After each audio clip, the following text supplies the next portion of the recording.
long time, and that is, we have Robbie Laird in 3, 2. Robbie from Baltimore, as we're glad to have him along on this Saturday evening from Muskegon, Michigan, and L.C. Walker. I imagine you've got some memories up here, Robbie. You bet I do. A lot of good ones.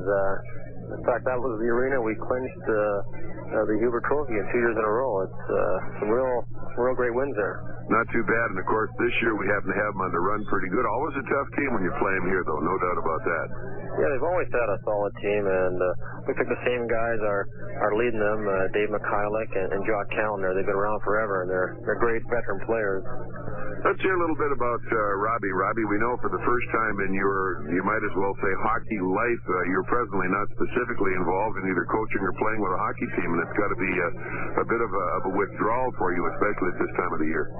Well, no question, Bob. This is, a very different, a very difficult time for me right now. I was fired from my job, and it's just no getting around it. It's a tough thing to take, but you try to be philosophical about it, and I really feel it was done for a reason, and it's going to make me a lot better person, a lot better coach, and I'm just anxious to get another opportunity. And of course, at this point in time, it's almost an untimely time to find an opportunity of the nature that you certainly would hope to supply your skills at until probably, June? Yeah, I think for me to be coaching this season is highly unlikely. I just had a follow-up meeting with David Poyle, and he's given me permission to seek opportunities with other organizations. Maybe something on the lines of a pro scout for the rest of the season, just to get my foot in the door. And I'm in the process now of contacting other organizations and to try to look ahead for next season. Of course, without a doubt, it would go almost without saying, but we'll surely say it. Besides, your particular desire and your professional thrust is in coaching, and that's certainly where you want to stay. Yeah, no question about it. I have no desire, to be a scout. I just thought it might be a good way to get myself into rinks and to watch players, watch the game. But certainly, my desire is to coach. I'm committed to be a career coach, and I'm going to be relentless in my pursuit to be as good as I can be in that area. And of course, at this level, at the present time, scouting, and now this time of the year, especially when people are beginning to catalog a lot of players for futures, there's a lot of movement. A lot of the very important people around the world of hockey are themselves moving in the scouting circle, so at least that should get you to rub elbows with some people that might be able to help you. Well, it would if I got that opportunity.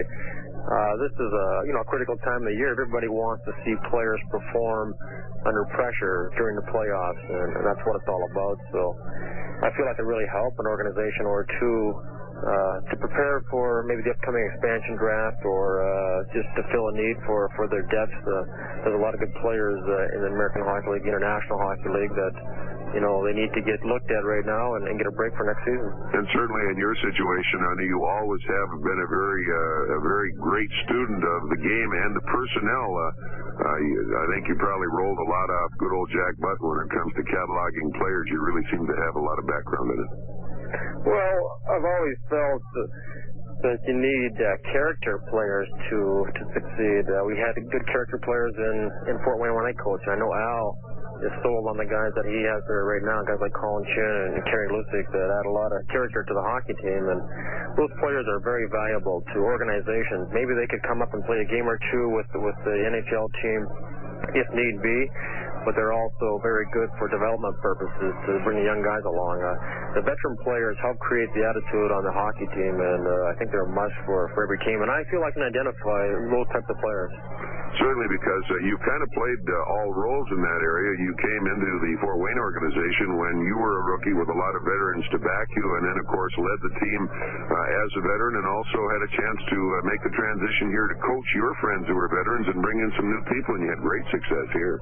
No question about it. My memories of Fort Wayne are very fond, and as you mentioned, I had great mentors when I broke in. Robbie Laird, who we've developed just a great relationship with, and he was certainly influential in my early days, and I had great coaches there, moving back from Ralph Keller, Greg Pilling, and Moose Lalo, and Ron Elliott. I certainly learned a lot from Ron Elliott. So a lot of great memories in Fort Wayne, and I've been away from Fort Wayne for 3 years now, but it's certainly a place that you always like to come back to, and I think there'll be a point in time when we do settle in that area.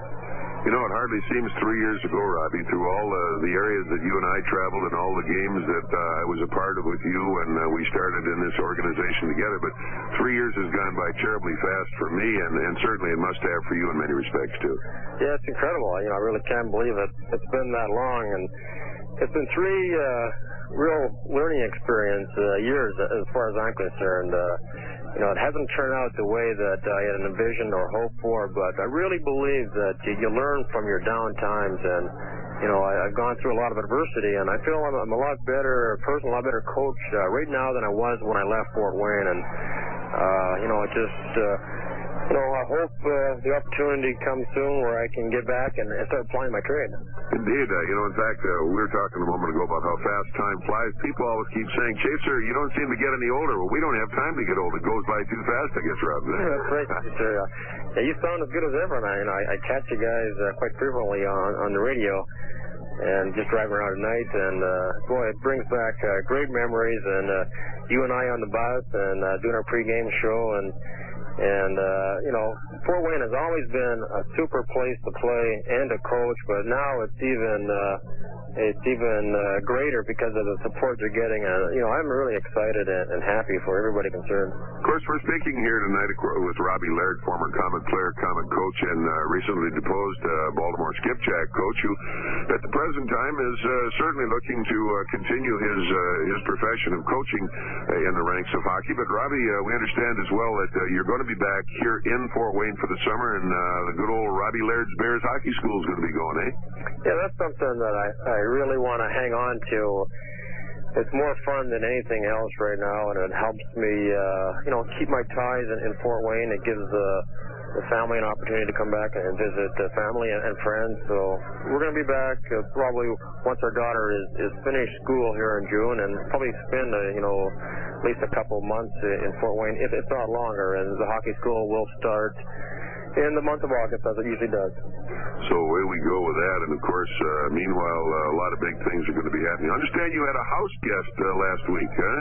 That's right. I had a nice visit from my old buddy, Terry McDougall, the greatest centerman I ever played for, and he helped me kick in 40-some goals one year, and we've had a lot of great times together, and we had a nice visit here. Went down to D.C. and had a tour there, and also a tour of Baltimore, so it was good to see Terry. I know that it was a very inappropriate time for you to return for any activities, especially the old-timers activities. And we had a whale of a year, and hopefully in years to come, you won't have time maybe to come back. That'd be great, but if not, we'd sure like to have you. We had one of the greatest old-timers get-togethers, I think, in the history of old-time Komet hockey this year, thanks to the Frankies and the old-timers. Sounds like it gets better and better every year, and I promise I'm going to make it back for one of these years. Even if I'm coaching, we have a night off, I'll hop on a plane and get there. It just sounds like too much fun, and I want to be a part of this.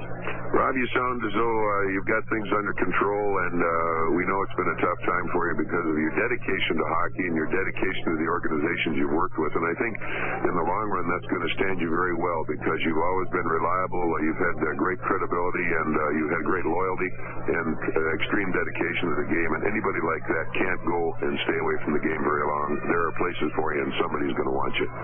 Thanks a lot, Chaser. It's a temporary setback, but I really believe that I'm going to bounce back and be stronger. And I've had a lot of good support from friends like you and all over, so it makes me feel good. And I'm real optimistic that something's going to come, and I'm going to make the most of it. Okay, and it won't be too long. We'll be seeing you back here. Get the sticks out and stroke in 18 or 2, eh? All right, sounds good, Chaser. Okay, you take care, and the very best to you. And we're thinking about you all the time. Thanks a lot. Bye-bye. Bye.